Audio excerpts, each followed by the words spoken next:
L'on s'achemine inéluctablement dans le jour qui viennent à l'application effective de l'ordonnance loi numéro 018/003 du 18 mars 2018 portant nomenclature de droits, taxes et redevances du pouvoir central. Les experts de la DGRAD et ceux de ministères sectoriels élaborent déjà de projets d'arrêtés interministériels avec fixation de différents taux à percevoir par le service d'assiette qui seront signés entre le ministre des Finances et les ministres sectoriels en exécution de nouvelles dispositions de ces textes de loi. Une cinquantaine de journalistes économiques membres de l'ONG des Toiles d'Araignée sortent lourdement outillés des connaissances devant leur permettre une collecte, un traitement, une diffusion ou publication des qualités de l'information économique et financière.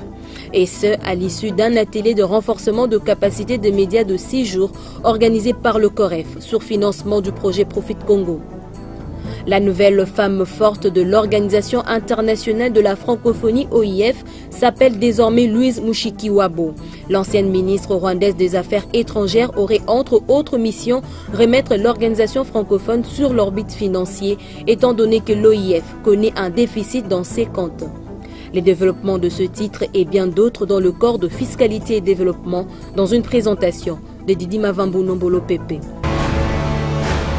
Agence Galaxy Media, la passion de développer la RDC. Bienvenue à cette nouvelle édition du magazine Fiscalité et Développement, la grand-messe de l'actualité économico-financière en République démocratique du Congo.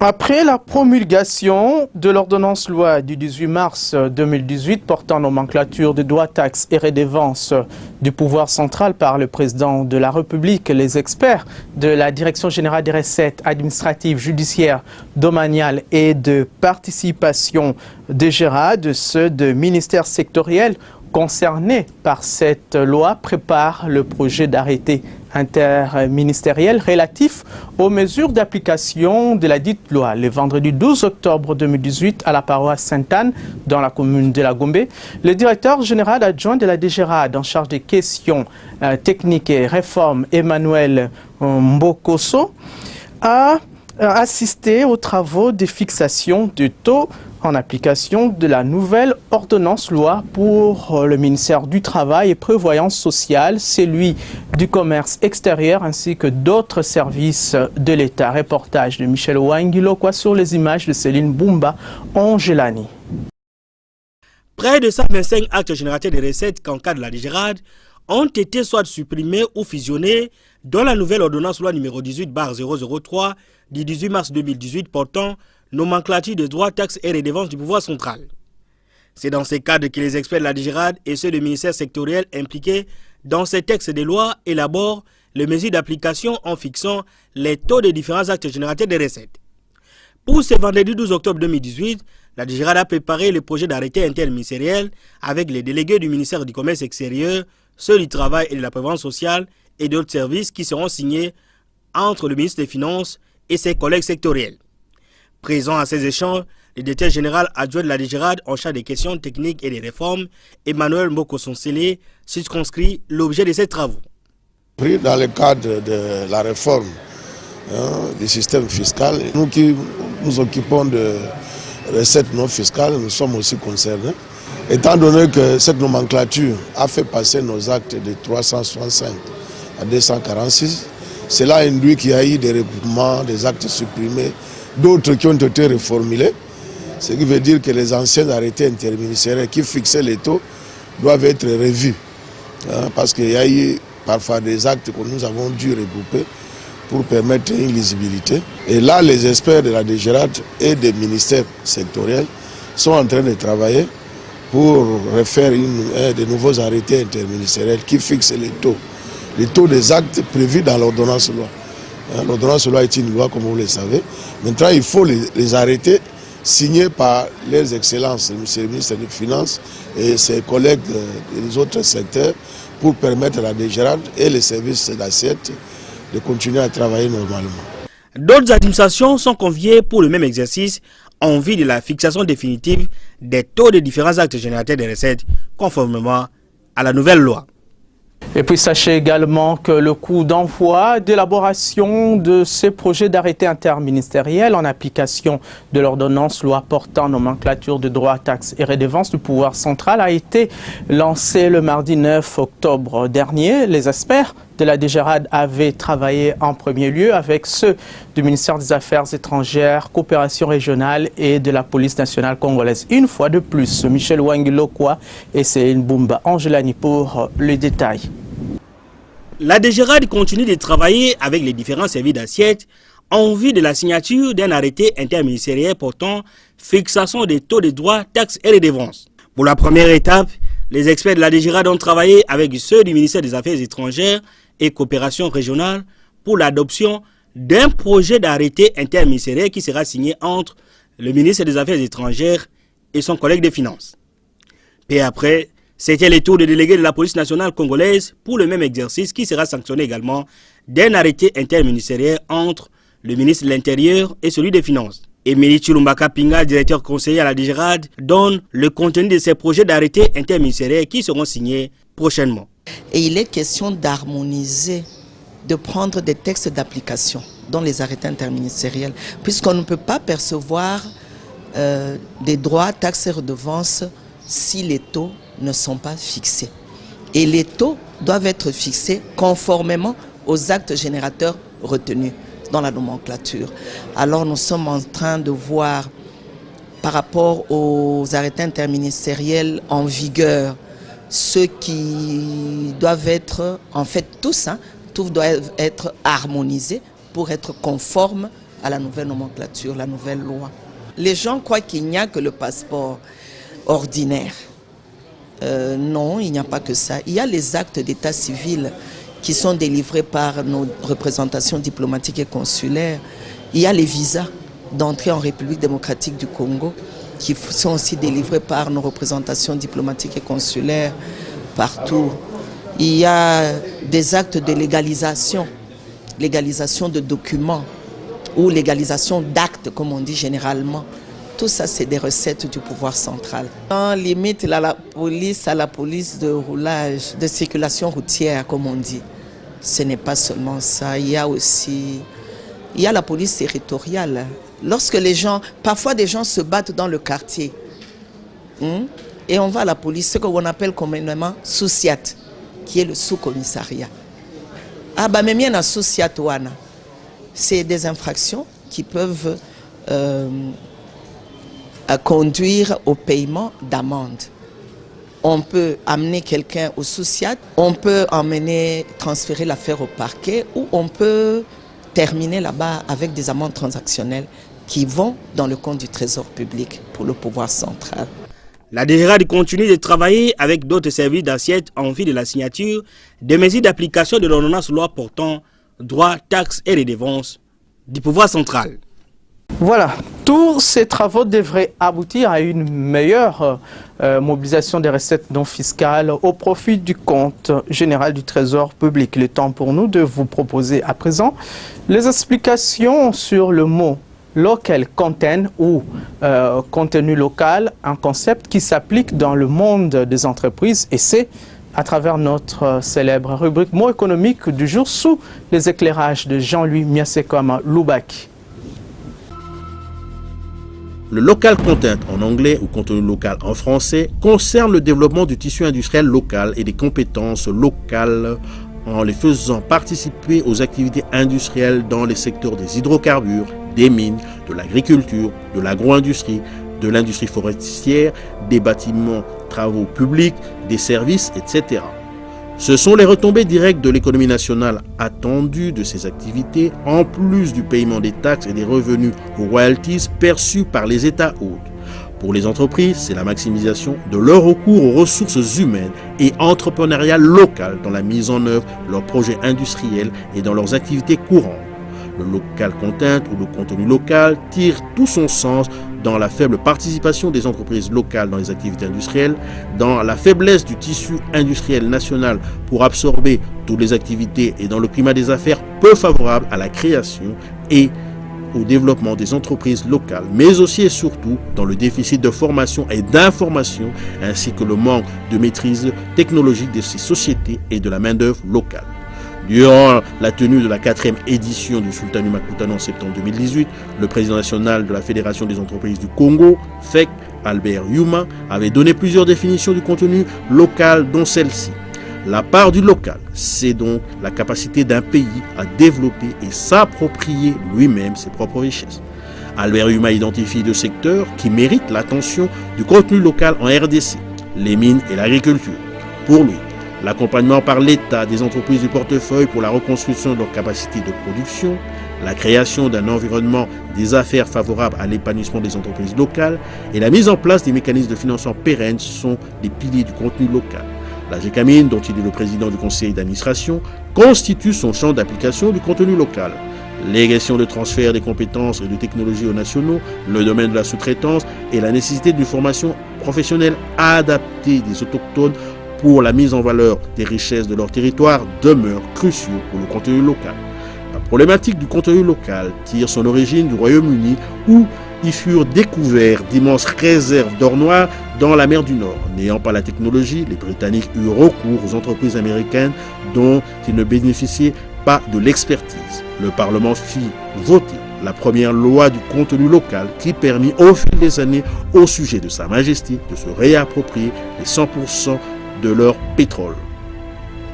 Cela nous amène aux tendances de prix de denrées alimentaires de grande consommation sur le principal grand marché de la capitale congolaise au samedi 13 octobre 2018 avec Philo Cholé Bapeke Unkani.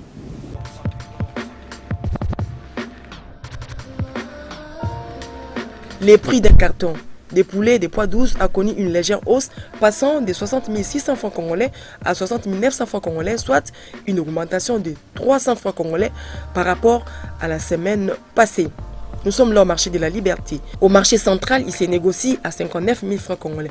Au marché Zigida, pour obtenir un carton de poids 12 de marque Wilkie, il faut débourser 60 400 francs congolais. Et enfin, au marché Gambela, il a coûté 60 600 francs congolais la semaine qui vient de se clôturer. Pour ce qui est de la viande, le prix d'un carton TS 10 kg est resté inchangé d'une semaine à une autre à 92 000 francs congolais au marché de la Liberté. Au marché central, par contre, le prix a connu une légère hausse passant de 92 600 francs congolais à 93 100 francs congolais, soit une hausse de 500 francs congolais. Au marché central, par contre, le prix a connu une légère hausse passant de 92 600 francs congolais à 93 100 francs congolais, soit une hausse de 500 francs congolais. Au marché Zigida, il a coûté 93 000 francs congolais et 93 200 francs congolais au marché Gambela. Cette hausse du prix de viande s'explique par sa rareté sur certains marchés. Du côté de l'huile végétale, un bidon de 10 litres est resté stable d'une semaine à l'autre à 23 000 francs congolais au marché de la Liberté. Au marché central, il a coûté 25 350 francs congolais, tandis qu'au marché Zigida, il s'est vendu à 25 000 francs congolais. Le même bidon a coûté 26 000 francs congolais au marché Gambela. L'huile végétale a connu une baisse presque sur les marchés de Kinshasa à cause de son abondance. À propos des produits secs, sachez que le prix d'un gros sac de 100 kg de maïs en provenance de la province de Kwilu s'est vendu ce week-end à 75 000 francs congolais. Nous sommes là au marché de la Liberté. Hausse également au marché central où le prix est passé de 78 000 francs congolais à 84 000 francs congolais, soit une hausse de 6 000 francs congolais. Même tableau au marché Zigida où le prix est passé de 80 000 francs congolais à 86 000 francs congolais, soit une hausse de 6 000 francs congolais. Également, même tableau fait au marché Gambela où les prix se négocient à 85 000 francs congolais. Bouclons ce tour d'horizon des prix avec les haricots. Un gobelet communément appelé Bundeli a connu une hausse passant de 1300 francs congolais il y a quelques jours à 1400 francs congolais cette semaine qui vient de se clôturer. Nous sommes là au marché de la Liberté. Même tableau fait au marché central où le prix est passé de 1300 francs congolais à 1500 francs congolais, soit une hausse de 200 francs congolais. Au marché Zigida, le prix est passé de 1100 francs congolais à 1300 francs congolais. Et enfin, au marché Gambela, un gobelet appelé communément Bundeli se négocie actuellement à 1500 francs congolais. Cette hausse du prix des haricots s'explique par sa rareté sur certains marchés. Et puis l'Institut national de la statistique INES a rendu public les informations sur l'indice de l'inflation hebdomadaire de la semaine du lundi 8 au vendredi 13 octobre 2018. Plus de détails dans cet élément préparé par Priska Sekana Kinzonzi. Annie, bienvenue. L'inflation hebdomadaire du 8 au 13 octobre 2018 s'y présente comme suit. Au niveau national, l'inflation est de 0,079% et 0,059% à Kinshasa. En cumul, l'inflation a atteint 5,987% au niveau national et 6,041% à Kinshasa. Cependant, l'inflation annualisée se situe à 7,653% au niveau national et 7,722% à Kinshasa. En glissement annuel, l'inflation est de 16,830% au niveau national et 16,042% à Kinshasa. L'inflation de la semaine est consécutive à la hausse de prix du maïs, de poissons, de combustible et de quelques biens et services des ménages. Sur le marché de change, le taux officiel de la Banque centrale du Congo a indiqué au vendredi 12 octobre 2018 un dollar américain à 1630,93 francs congolais, un euro à 1879,81 francs congolais et un franc CFA à 2,8 francs congolais. Au samedi 13 octobre 2018, cette fois-ci au parallèle, le taux était à 1620 francs congolais. Le dollar américain dans la plupart des communes de la ville de Kinshasa est à 1644 francs congolais. Le dollar au centre-ville de la capitale congolaise. À l'aéroport international de Njili, le taux était à 1600 francs congolais. Tandis qu'à l'intérieur du pays, précisément à Matadi dans le Congo central, le roi dollar s'est négocié à 1620 francs congolais. À Mbujimaï, chef-lieu de la province du Kasaï oriental, il s'est négocié à 1625 francs congolais. Et à Bouende, dans la province de la Chuapa, le billet vert s'est échangé à 1630 francs congolais. Pareil à Kikwit, dans le Kwilu. Le dollar américain a valu 1640 francs congolais dans la province de la Chopo, précisément dans la ville de Kisangani. Et les pics du taux de change à l'intérieur du pays a été observé à Goma, au nord Kivu, et à Bukavu, au sud Kivu, où on pouvait changer la devise américaine à 1650 francs congolais. On prend à présent les nouvelles de cours de principales matières premières sur le marché international au deuxième fixing du samedi 13 octobre 2018. Le prix du baril du brut est resté à 80,59 $ américains à Londres, soit une hausse de 0,29%. À New York, le même baril revient à 71,45 $ américains en hausse de 0,75%. Côté produits miniers, tous les signaux sont au rouge. La tonne du cuivre s'est vendue à 6258,25 $ américains en baisse de 0,67%. Seul du cobalt a également baissé de 0,03%, valant 62 217 points. Mêmement pour l'once d'or, dont le prix a baissé de 0,53%, coûtant 1218,10 $ américains. Enfin, les prix des produits agricoles sont volatiles. La tonne du maïs a coûté 373 $ américains en hausse de 2,89%. Celle du riz a baissé de 2,19%, se vendant à 10,70 $ américains.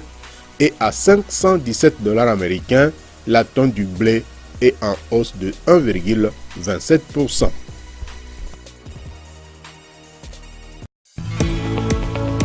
Pour donner de la couleur à vos rêves et célébrations, pour vos travaux d'impression haute définition, une seule référence, Gradeco, aux nouvelles galeries présidentielles locales 16, entrée du côté ambassade de Chine. En ces moments en promotion, polo d'anniversaire, polo de mobilisation de masse, tasses, stylos imprimés. Hâtez-vous, stock limité, Gradeco, bien plus qu'imprimé.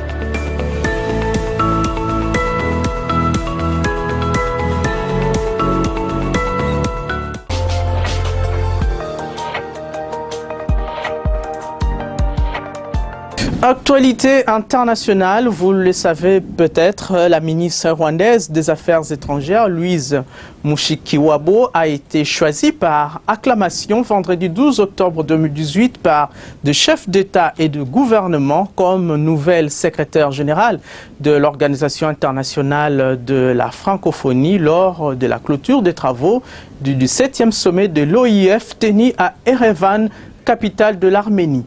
Dans la brève déclaration devant la presse de la nouvelle patronne de l'OIF, placer l'organisation commune à l'endroit qu'il faut, là où elle veut faire la différence. De l'avis de plusieurs spécialistes, Louise Mushikiwabo devra remettre l'organisation francophone sur orbite financière, étant donné que l'OIF connaît un déficit dans ses comptes. Cette organisation internationale aurait terminé l'année 2017 avec un manque à gagner de près de 3,3 millions de dollars américains. La gestion financière de cette institution francophone a d'une certaine manière terni l'image de Michael Jean, secrétaire général sortante.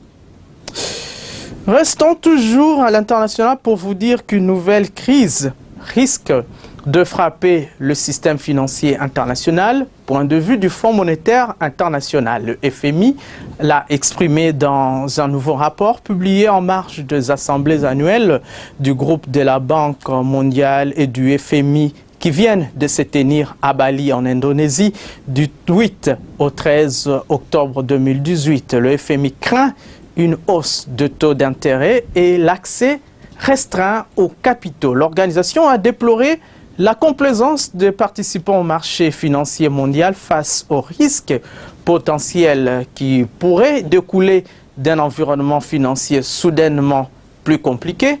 Sachez également que le ministre des Finances, Henri-Yves Moulang, a également participé à ces assises en qualité de gouverneur pays à la Banque mondiale. Le directeur général adjoint du Fonds de promotion de l'industrie FPI, Boniface Kassembe, faisait partie également de la délégation congolaise à Bali. Si vous êtes industriel exerçant en République démocratique du Congo, rassurez-vous que vous êtes assujetti au paiement de la taxe de promotion de l'industrie locale, TPIL, pour les ventes de vos produits sur le marché local. Dans ce cas, collectez et reversez mensuellement la taxe de promotion de l'industrie locale au taux de 2% du prix du revient industriel.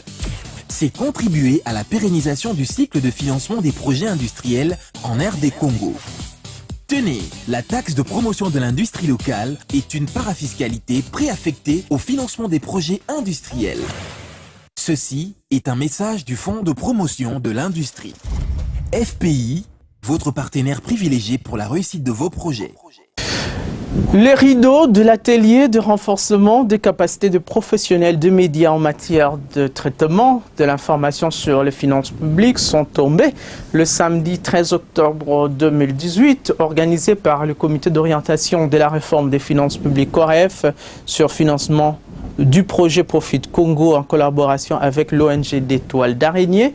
Cet atelier avait pour objectif d'outiller les professionnels des médias de notions beaucoup plus spécifiques sur les finances publiques. L'idéal est d'aboutir à l'amélioration de la collecte, du traitement, de la diffusion ou de la publication de l'information économique et financière. Patience Fumili Yabokole, Fanfan Makitu Doma.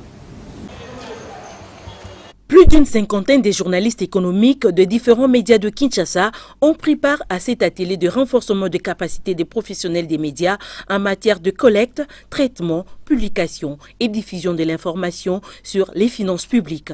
Organisé sur financement du projet de renforcement de la redevabilité et de la gestion des finances publiques Profit Congo, cet atelier avait pour objectif d'outiller les journalistes sur les connaissances spécifiques relatives à l'économie et aux finances publiques. À l'ouverture de cet atelier de formation, le coordonnateur adjoint du COREF, Babi Vangu, a expliqué l'importance de ces assises à l'heure de la réforme des finances publiques en République démocratique du Congo. Plusieurs chantiers de réformes sont lancés, non seulement pour doter les pays des capacités de mobilisation des ressources internes, devant lui permettre de faire face aux multiples attentes de la population, mais également pour rendre sa gouvernance des finances publiques encore plus performante, au fin de booster la croissance économique et de lutter contre la pauvreté.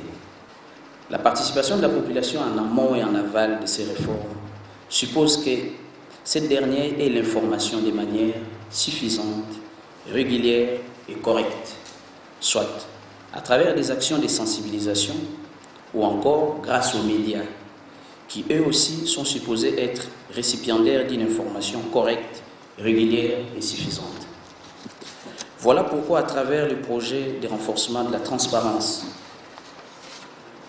et la redevabilité dans la gestion des finances publiques, dans l'objectif de mettre à la disposition des participants des connaissances fiables et crédibles sur les finances publiques, plusieurs thématiques ont été développées pendant 6 jours par les différents orateurs.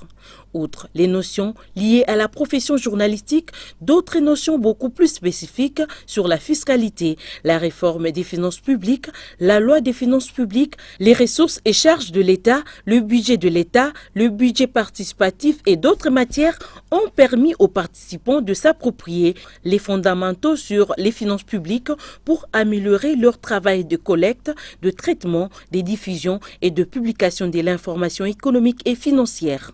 À la clôture de la formation, les participants ont exprimé leur satisfaction. Pendant une semaine, nous avons suivi des enseignements sur les finances publiques, les budgets de l'État, les budgets participatifs, les contrôles et j'en passe. Des enseignements qui ont certainement changé notre perception des finances publiques.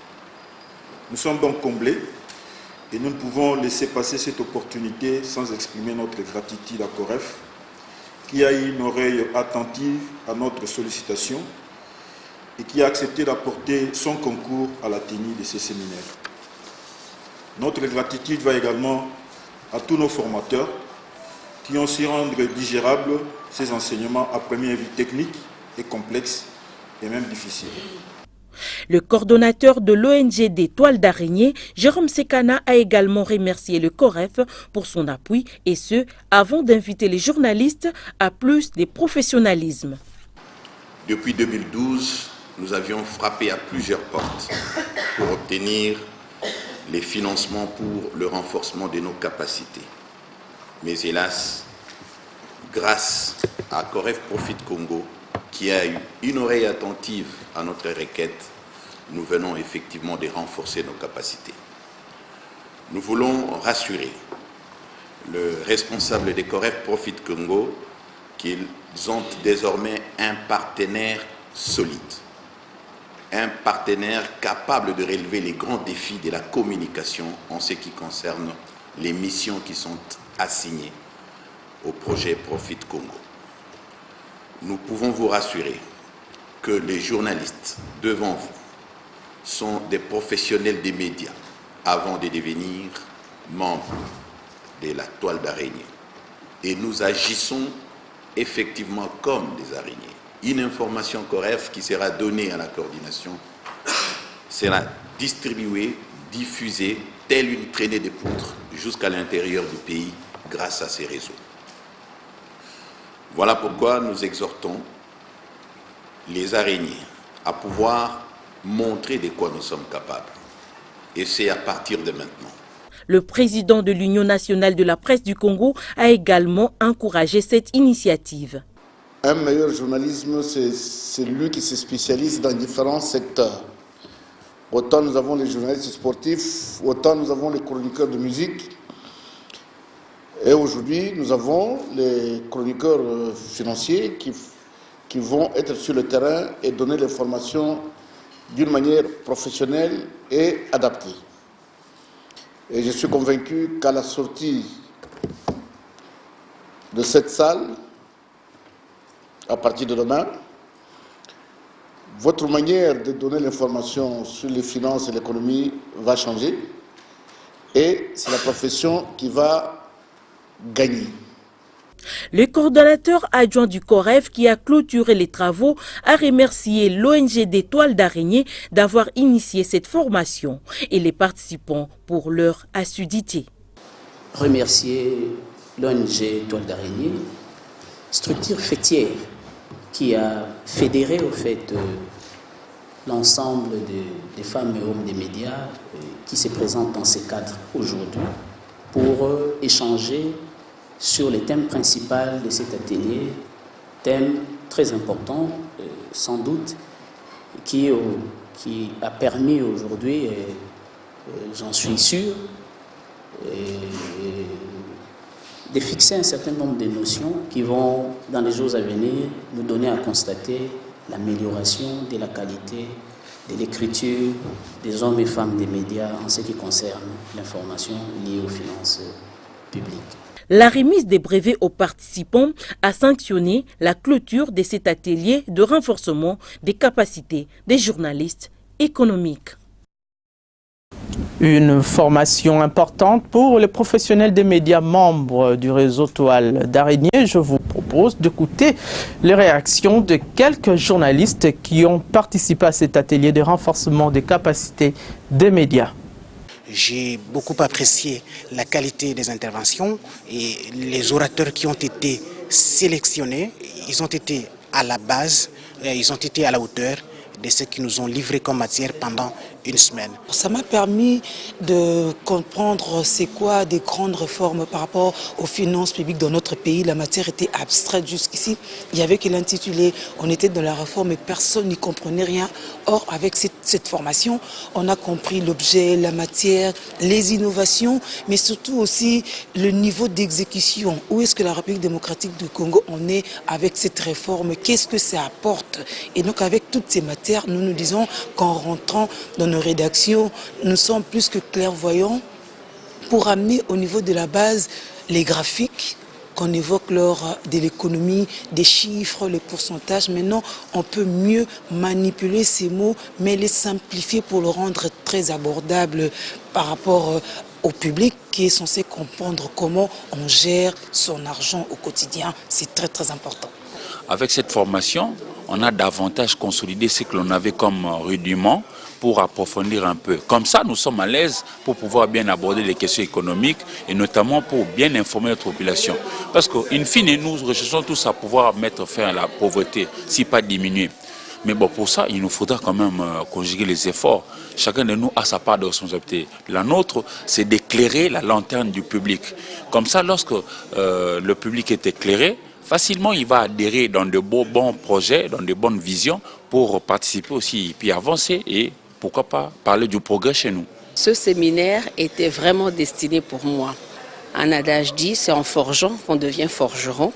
Et c'est pourquoi j'ai vraiment capitalisé tout ce qu'on a dit ici. Je prenais note sur tout ce qui s'est passé. D'habitude bavarde dans les formations, mais j'étais presque à fond puisque je devais assimiler la matière. Je dis vraiment, aujourd'hui je dis merci au COREP, merci à Toile d'Araignée qui m'a donné cette opportunité pour pouvoir approfondir les connaissances sur les finances publiques. Ça nous a permis de maîtriser des concepts qui nous permettront de pouvoir canaliser nos analyses, avoir un langage d'initiés qui puisse permettre à la population de comprendre mieux les questions économiques. Et nous, de notre part, ça nous permet maintenant, c'est un peu comme le guide, qui nous permet d'aller sur le terrain en connaissance de cause, en gardant effectivement nos sources et d'informations, et puis à fidélisant aussi nos sources. C'est quelque chose, c'est très important pour nous parce que ça nous permet aujourd'hui de se targuer la poitrine pour dire qu'on est journaliste économique parce qu'on maîtrise au moins les minimums des concepts économiques qu'il faut pour bien travailler. Cet atelier a été vraiment bénéfique pour moi et dès ma sortie dans cette salle, je crois que je vais créer des espaces à la radio et à la télévision, pour permettre aux économistes, je crois, de venir aussi parler de l'économie dans ma chaîne, mais comme j'ai aussi des outils pour défendre les finances publiques, je crois que je vais le faire avec force et fierté parce que vraiment cet atelier m'a permis de beaucoup apprendre. Dans le commun des mortels, on a l'impression que le budget c'est une affaire de l'État, à lui seul. Mais maintenant nous savons que le budget est une affaire qui engage toute la population et que la population a le droit de participer depuis la conception, l'exécution et même les contrôles du budget qui les concerne. Alors, mon impression est que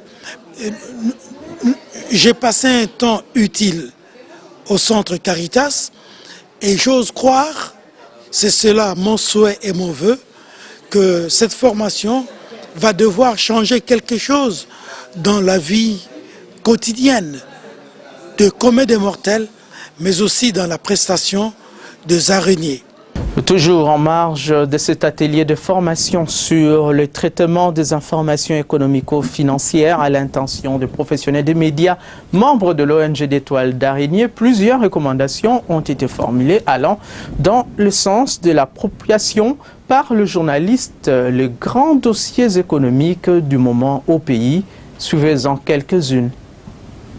Renforcer la spécialisation en journalisme, être actif dans un réseau d'information économique et financière comme Toile d'Araignée, mener la lutte pour de bonnes conditions de travail du journaliste en général et des journalistes d'investigation en particulier, organiser des débats sur les questions économiques et financières en ayant comme invité les confrères de Toile d'Araignée et autres experts, contribuer à l'implication du citoyen à chaque étape du processus budgétaire, pousser les dirigeants congolais à basculer la RDC vers le budget programme avant l'échéance 2024, s'approprier les connaissances acquises à l'atelier, procéder à la restitution des travaux de l'atelier au niveau des rédactions et au public par la publication et la diffusion des articles sur l'atelier et respecter les codes d'éthique et de déontologie des journalistes.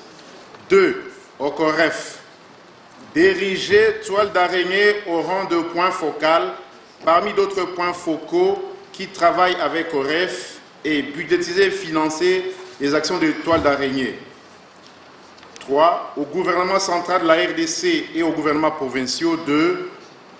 Renforcer le partenariat avec Toile d'Araignée en matière de communication sur les questions économiques et financières, financer les ateliers similaires comme celui de Centre Caritas Congo dans le chef-lieu des 26 provinces de la RDC à l'intention des journalistes économiques et d'investigation de contrôle citoyen pour parachever le travail amorcé en 2012, renforcer le partenariat avec les partenaires bilatéraux et multilatéraux pour l'extension du projet Profit Congo dans toutes les 26 provinces de la RDC, faire appliquer les dispositions de l'ordonnance loi 81/012 du 2 avril 1981 portant statut du journaliste en RDC, rendre effectives les dispositions réglementaires en matière d'aide à la presse en RDC, vulgariser la loi de finances, les édits et la décision. 4. Aux écoles d'enseignement des sciences de l'information et de la communication. 2. Programmer le recyclage des responsables des médias. Aux organisations privées et institutions publiques du secteur de la presse. 2. Travailler en synergie pour un cadre juridique robuste dans le secteur de la presse. Contribuer à la valorisation du travail de journalistes en RDC. Vulgariser le code d'éthique et de déontologie de la presse, les actes réglementaires et les lois du secteur de la presse. Associer l'ONG Toile d'Araignée dans les modules de formation des journalistes économiques. Autre activité appuyée par le projet Profit Congo, c'est la 2e édition des conférences budgétaires de la ville-province de Kinshasa, exercice 2019, organisée par le gouvernement provincial de la ville de Kinshasa. Ces assises ont permis aux participants de monter un avant-projet d'édit budgétaire à proposer à l'exécutif provincial. Cet avant-projet d'édit budgétaire doit en principe tenir compte des capacités réelles de mobilisation de la régie provinciale des recettes de Kinshasa. Ces conférences qui ont connu la participation très active de la société civile ont débuté le 2 octobre pour se clôturer le samedi 13 octobre 2018. Jean-Louis Miaseka Maloubaki, Landry Nyangilostine. Reportage. Le ministre provincial du budget, de l'urbanisme et de l'habitat de la ville de Kinshasa, représentant du gouverneur empêché, a procédé au lancement officiel des travaux de la 2e édition des conférences budgétaires, exercice 2019. Les experts de différents ministères provinciaux de la capitale, de la Direction générale des recettes de Kinshasa et des membres des organisations de la société civile ont réfléchi sur un avant-projet d'édit budgétaire. Il devra réunir les qualités de sincérité, de crédibilité et d'exhaustivité. Aux membres de la société civile, le gouverneur a tenu à évoquer de manière particulière votre présence pour une seconde fois à côté de nos experts, une présence qui confère à cet exercice de préparation du projet du budget de la ville de Kinshasa un caractère participatif et inclusif. Le gouverneur a dit que son plaisir est d'autant plus grand que la pertinence des interventions des membres de la société civile va éclairer les propositions de solutions aux problèmes cruciaux de notre ville.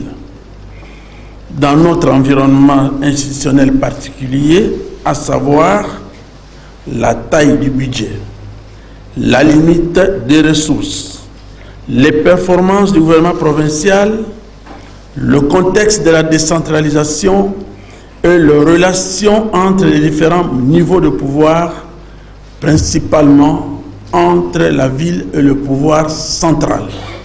Les conférences budgétaires portent sur des discussions autour de l'enveloppe budgétaire avant l'approbation du projet d'édit budgétaire par le gouvernement provincial.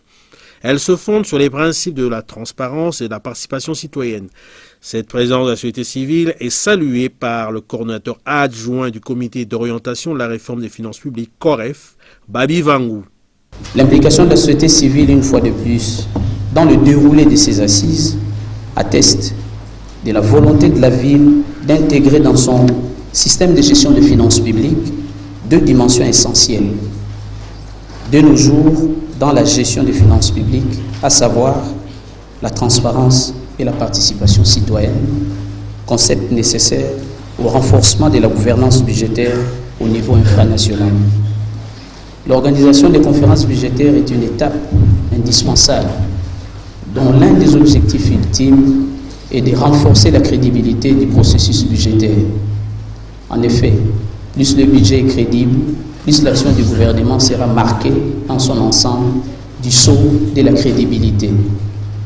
À cet égard, les échanges lors de ces conférences devront permettre de déterminer les enveloppes des ressources plus ou moins réalistes qui tiennent compte des capacités réelles de mobilisation de la régie provinciale des recettes de Kinshasa.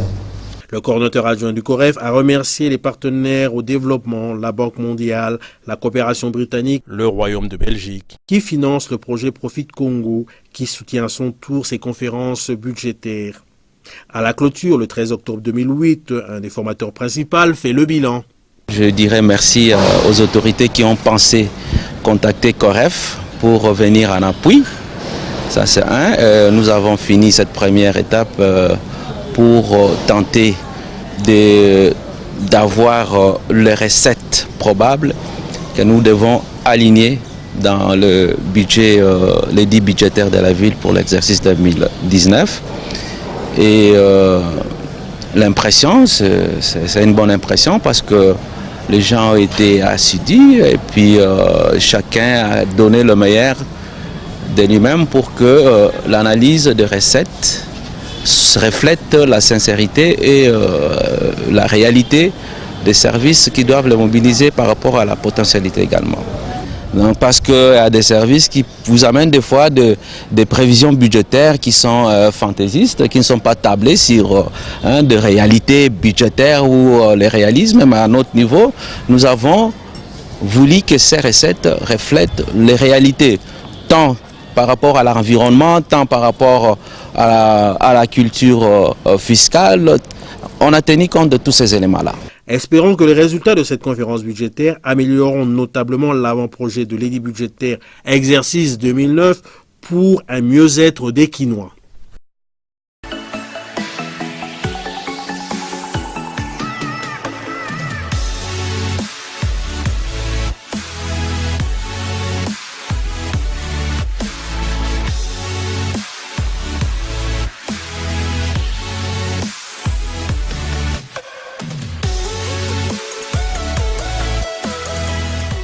Avec Africa Panorama, suivez en temps réel tous les parcours de votre véhicule. Avant de clore cette édition de Fiscalité et Développement, jetons un regard sur les différents titres de journaux parus au cours de la semaine qui se clôture ce dimanche 14 octobre 2018 dans une sélection et commentaire de Fabien Luboulou Bakayak.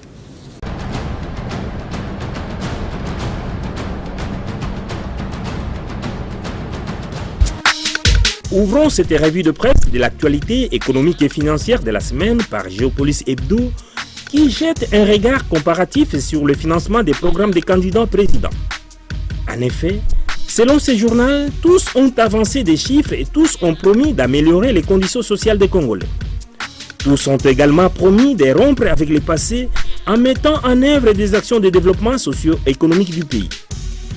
À cet effet, Géopolis Hebdo se demande comment ces candidats présidents comptent-ils mobiliser les ressources financières nécessaires à la mise en œuvre de leurs projets de société. En entendant la réponse à cette question, ce journal passe en revue les programmes de quelques candidats présidents en vue d'y dégager les différentes pistes de financement.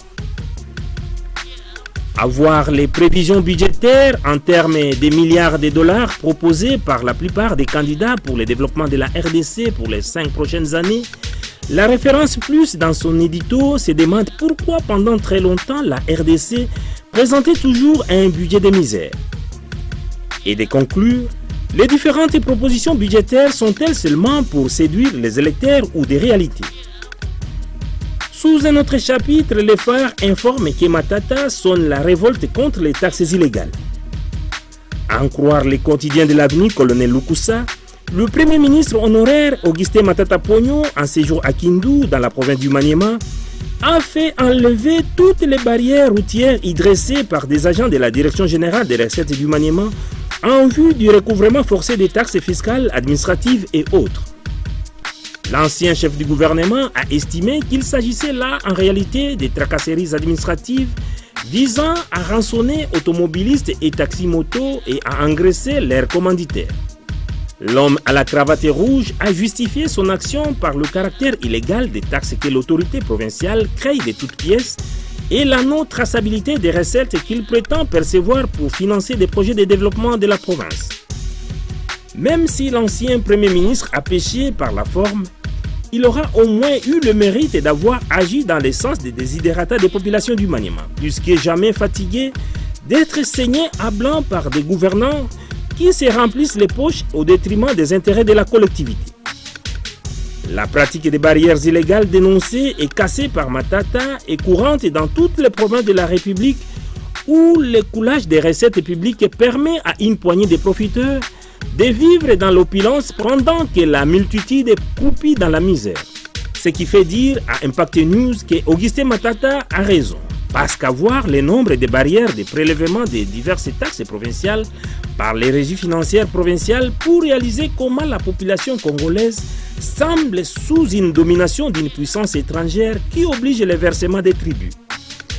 Au sujet de ces bras de fer entre Matata et le gouverneur ad intérim du Maniema, le journal reprend les conseils de l'homme à la cravate rouge à la province du Maniema de se conformer aux recommandations du chef de l'État et de vivre conformément aux lois et aux textes du pays. Conseil apparemment écouté parce qu'apprend-on que la Direction générale des recettes du Maniema vient de suspendre son recouvrement forcé de la taxe sur la vignette sur toute l'étendue de la province. Merci et à la semaine prochaine.